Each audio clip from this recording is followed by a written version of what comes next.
과거를 반복할 수 없다고? 할 수 있고 말고. 넌 그런 쓰레기 같은 놈들을 전부 모아놓은 것보다 가치 있는 사람이야. 오늘의 늙기 전에 읽어야 할 애정소설 119는 피터 박스홀의 죽기 전에 꼭 읽어야 할 책 1001권에 선정된 F. 스콧 피츠제럴드의 위대한 개츠비입니다. 우선 위대한 개츠비의 주요 내용을 살펴볼게요.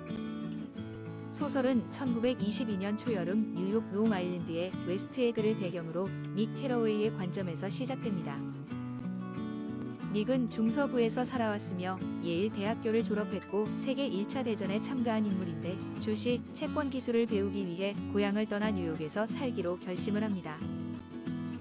그는 뉴욕 동부 외곽의 웨스트에그로 건너와 롱아일랜드에 집을 구한 뒤 이웃 저택에 사는 제이 개츠비와 친구가 됩니다. 개츠비는 그의 대저택에서 매일 밤 호화로운 잔치를 벌이는 엄청난 부자로 막대한 재산에 대해 무성한 소문이 있지만 파티에서 만나는 손님 중에 그의 과거를 정확히 알고 있는 사람은 없었습니다. 또한 닉은 웨스트에그보다 더 좋은 지역인 이스트에그에 살고 예일대학 동창인 톰 뷰캐넌과 톰의 아내이자 닉의 칠촌뻘인 데이지, 재산이 많은 전 여자 골프 선수인 조던 베이커를 만납니다. 개츠비는 그의 대저택에서 열리는 파티로 유명한데 매주 토요일 수백 명의 사람들이 호화스러운 잔치에 참석하기 위해서 개츠비의 집으로 몰려옵니다. 어느 날 닉은 개츠비의 기사로부터 파티에 와달라는 초대장을 받고 그의 파티에 참석하는데 처음으로 개츠비를 만난 닉은 개츠비의 인상적인 미소에 매료됩니다. 닉은 곧 정신 나간 이 파티를 경멸하게 되지만 나중에 개츠비는 그의 전 애인이던 데이지와 우연이라도 마주치기를 바라며 이런 파티를 연다고 닉에게 말해줍니다. 18배 데이지와 군인이던 개츠비는 연인이었지만 집안의 반대로 헤어졌고 데이지는 이듬해 조건 좋은 톰과 결혼을 하지만 톰은 자동차 수리공 윌슨의 아내 머틀과 공공연히 외도를 즐기고 있습니다. 그리고 닉은 개츠비가 데이지를 되찾기 위해 데이지의 집이 보이는 곳에 저택을 구입하고 데이지를 만나기 위해 파티를 연다는 사실도 알게 됩니다. 개츠비는 자신을 사랑했지만 부자인 톰과 결혼한 데이지를 되찾기 위해 울프시 밀당과 밀주 등을 통해 불법적으로 부를 축적한 것입니다. 오래되지 않아 데이지와 개츠비는 개츠비의 부탁을 받은 닉의 주선으로 만나고 닉은 톰과 데이지의 집에 처음 들렀을 때 조던과 만나는데 닉은 이 만남이 허전할 것이라고 예상을 합니다. 다시 만난 개츠비와 데이지는 새로 사랑에 빠지는데 데이지의 남편인 톰이 데이지와 개츠비의 만남을 알아채게 됩니다. 톰은 자신은 머틀과 불륜을 저지르고 있음에도 불구하고 화를 내며 뉴욕 맨하탄의 플라자 호텔 스위트룸에 모인 지인들 앞에서 개츠비의 부의 출처와 학력 등을 폭로합니다. 그는 개츠비에 대해 나름대로 뒷조사했다고 주장하면서 확실한 증거도 없이 개츠비가 주류 밀수업자라고 폭로를 합니다. 이에 개츠비는 데이지에게 톰을 사랑하지 않고 자기에게 돌아오고 싶다고 말하라고 강요하는데 그녀는 망설이며 말하지만 톰은 데이지와 개츠비 사이에 어색한 관계를 알아차립니다. 그는 개츠비와 데이지가 같은 차를 타고 집으로 돌아가도 좋다고 말하면서 그렇게 해도 둘 사이에 아무 일이 없을 거라며 개츠비를 비웃습니다. 한편 톰의 친구인 자동차 수리점 주인 조지 윌슨은 아내 머틀과 말다툼 중이었는데 머틀이 외도를 하는 것을 윌슨이 알았기 때문입니다. 그녀는 집 밖으로 도망쳐 나왔는데 그만 데이지와 함께 돌아가던 개츠비의 차에 치여 죽게 되고 한참 뒤에서 따라오던 톰과 조던, 닉은 교통사고가 난 것을 발견하게 됩니다. 톰은 윌슨이 드디어 한 건 잡았다고 중얼거렸지만 무엇인가 잘못된 것을 발견한 후 잠시 멈춰 상황을 보기로 했는데 곧 그의 숨겨진 애인이 죽었다는 것을 알게 됩니다. 충격적인 상황 속에서 윌슨은 거의 미쳐서 노란 차에 대해 말했는데 톰은 윌슨에게 그 노란색 쿠페는 자신의 것이 아니라고 말합니다.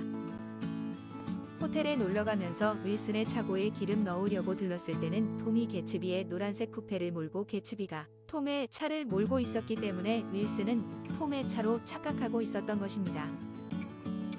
톰은 윌슨에게 그 차를 몬 것이 개츠비라고 거짓 정보를 주고 개츠비가 어디 사는지 윌슨에게 알려준 후 데이지와 멀리 여행을 떠날 준비를 합니다.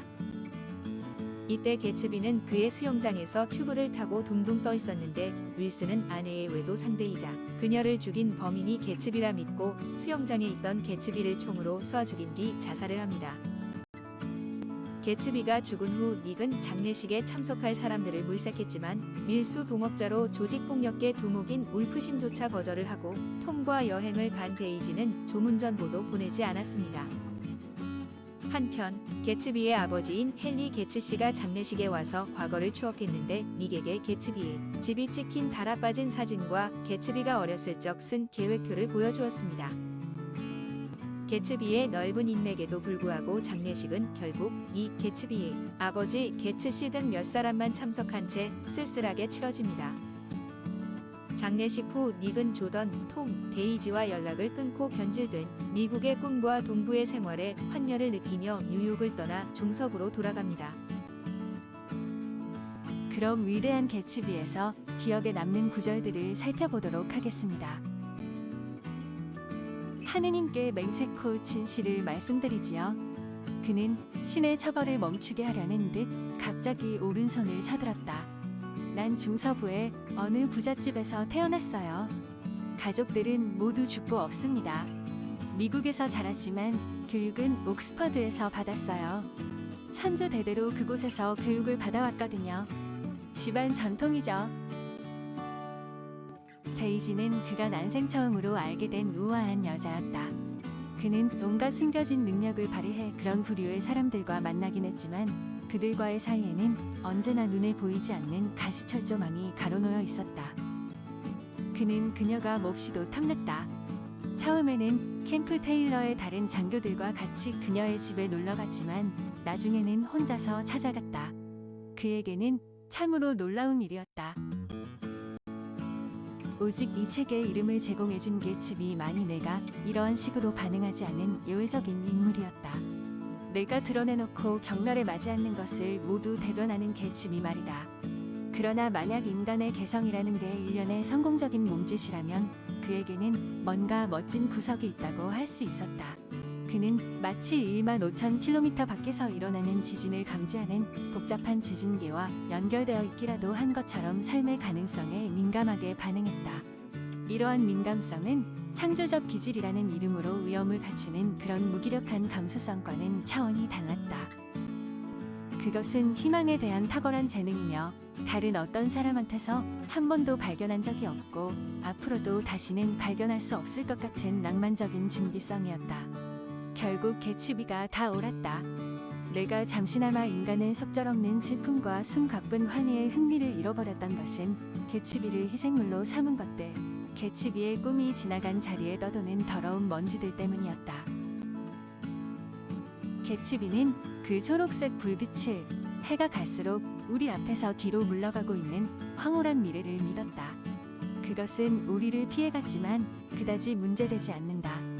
우리는 내일 더 빨리 달릴 것이고 더 멀리 팔을 뻗을 것이다. 그러므로 우리는 흐름을 거스르는 배처럼 끊임없이 과거로 떠밀려나면서도 계속해서 앞으로 나아가는 것이다. 딸이라 기뻐 멍청했으면 좋겠어. 여자한텐 그게 세상에서 최선일 테니까. 예쁘고 어린 멍청이. 과거를 반복할 수 없다고? 할 수 있고 말고. 넌 그런 쓰레기 같은 놈들을 전부 모아놓은 것보다 가치 있는 사람이야. 톰과 마틀이 마주 앉아 데이지의 이름을 입에 올릴 권리가 있는가 없는가에 대해 심하게 다투기 시작했다.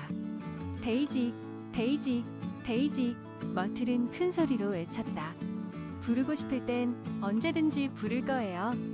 데이지, 데이지. 그 순간 톰은 날쌘 동작으로 그녀의 코를 후려쳤다.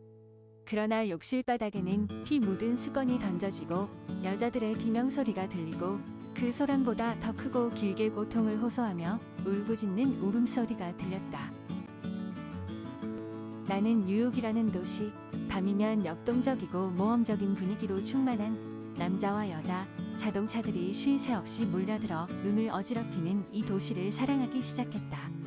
나는 5번 애비뉴를 걸어 올라가 군중 속에서 신비로운 여자 하나를 찾아내 아무도 모르게 그 누구의 제지도 받지 않고 그 여자의 삶으로 들어가는 나만의 공상을 즐겼다. 때로는 상상 속에서 그녀들의 집까지 뒤쫓아가고 그러면 그녀들은 어두운 거리 모퉁이에서 몸을 돌려 나를 향해 미소를 짓고는 문을 열고 따뜻한 어둠 속으로 몸을 감추어 버렸다. 마법이 내려앉은 대도시의 어스름 속에서 나는 간혹 헤어나기 힘든 외로움을 느끼고 그것을 타인들해질 무렵 혼자 식사할 수 있는 시간이 될 때까지 레스토랑 창문 앞을 서성이며 밤과 인생의 가장 쓰라린 한순간을 그대로 낭비하고 있는 젊고 가난한 점원들에게서도 발견하였던 것이다. 처음으로 개츠비의 파티에 갔던 날 밤 나는 확실히 정식으로 초대된 얼마 되지 않는 손님 중 하나였던 것이다. 거기에 있는 대부분의 사람들은 초대받지 않았지만 모두 파티에 온 것이다. 하나만은 확실해요. 그것보다 확실한 것은 없어. 부자에게는 돈이 생기고 가난한 자에게는 아이들만 생기네. 이러는 동안 그러는 사이에 개츠비는 다시 당혹스러운 표정을 짓고 있었다.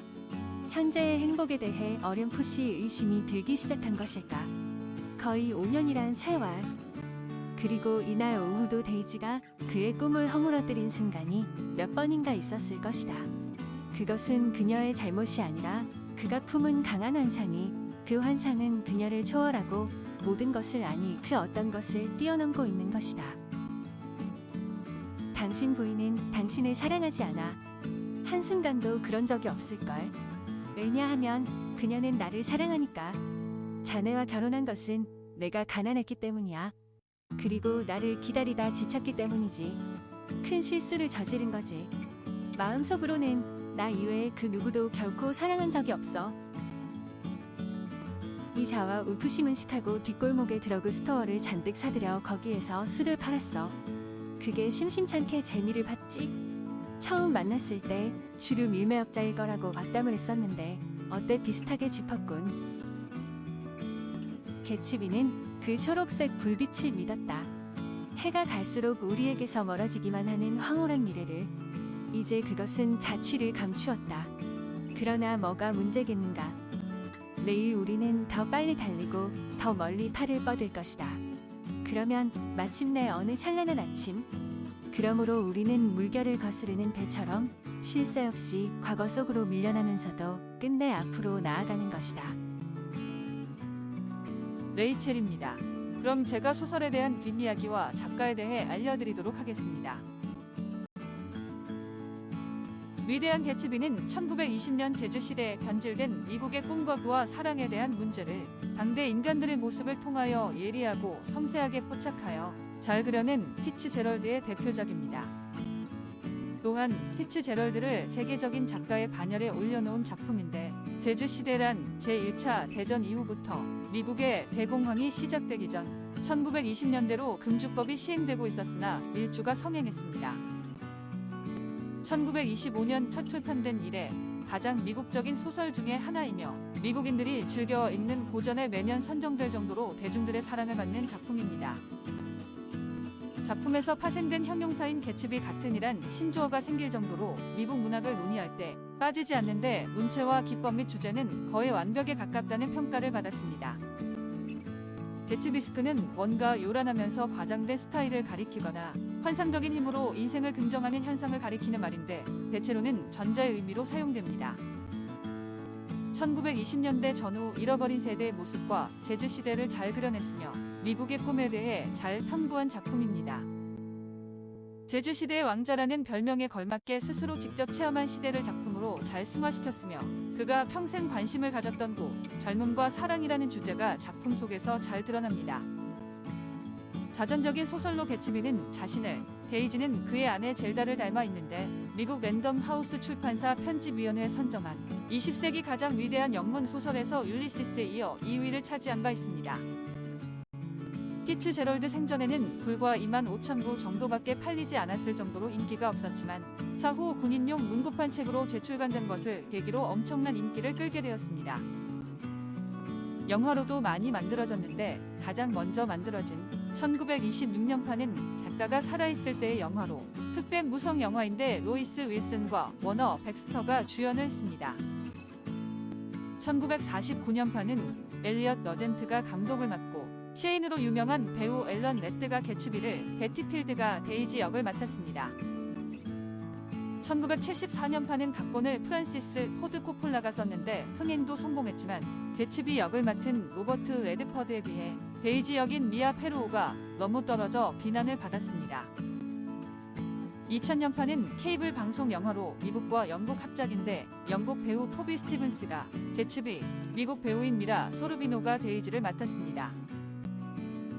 가장 최근인 2013년판은 레오나르도 디카프리오가 개츠비를, 캐리 멀리건이 데이지 역을 각각 맡았는데 영화 개봉을 앞두고 각 출판사가 믿기 힘들 정도의 할인 및 경품 이벤트를 벌인 바 있었습니다. 개츠비의 이름을 딴 일본의 남성 화장품 브랜드 개츠비가 있는데 기무라 타쿠야가 모델로 유명하며 맨담의 산하 브랜드로 한국 브랜드명은 가스비였습니다. 개츠비라는 발음이 불편해 가스비라고 읽고 쓰는 경우도 많지만 가스비로 검색하면 개츠비와 도시가스 비용이 마구 뒤섞여 나오는데 2021년 저작권이 만료되었습니다. 스콧 피츠제럴드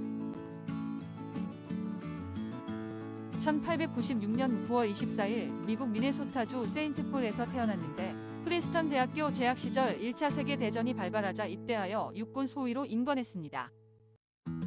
제대 후 광고 회사에 취직하지만 미래가 불확실하다는 이유로 파혼을 당했고 이후 직장을 그만두고 글쓰기에 몰두한 끝에 자전적 소설 낙원의 이쪽으로 문단과 대중에게 좋은 반응을 얻었습니다. 이 작품의 성공으로 경제적 여유와 인기를 얻은 피츠제럴드는 파혼했던 젤더와 결혼하고 호화로운 생활을 하면서 사교계 생활에 빠져들었습니다. 유럽과 미국을 오가며 작품 활동을 하던 중 1925년에 발표한 위대한 개츠비는 그의 이름을 세계적으로 알리지만 그 후 술에 탐닉하고 아내 젤더는 신경쇠약 증세를 일으켜 입원하면서 불행한 시기를 보내게 됩니다. 이때의 경험을 바탕으로 밤은 부드러워를 1933년에 발표했지만 상업적으로 실패하고 이에 따른 경제적 어려움, 젤더의 병으로 절망에 빠져 회복 불가능한 알코올 의존자가 되었습니다. 그러나 할리우드에서 시나리오 작가로 활동하는 등 글쓰기를 멈추지 않았는데 1935년까지 4권의 단편집을 포함해 잡지에 실린 단편은 160여 편에 달하며 1940년 마지막 거물을 집필하던 중 심장마비로 생을 마감했습니다. 한 사람을 사랑하는 일이 죄 짓는 일이 되지 않게 하소서. 나로 하여 그이가 눈물 짓지 않게 하소서. 사랑으로 하여 못 견딜 두려움으로 스스로 가슴을 쥐어뜯지 않게 하소서.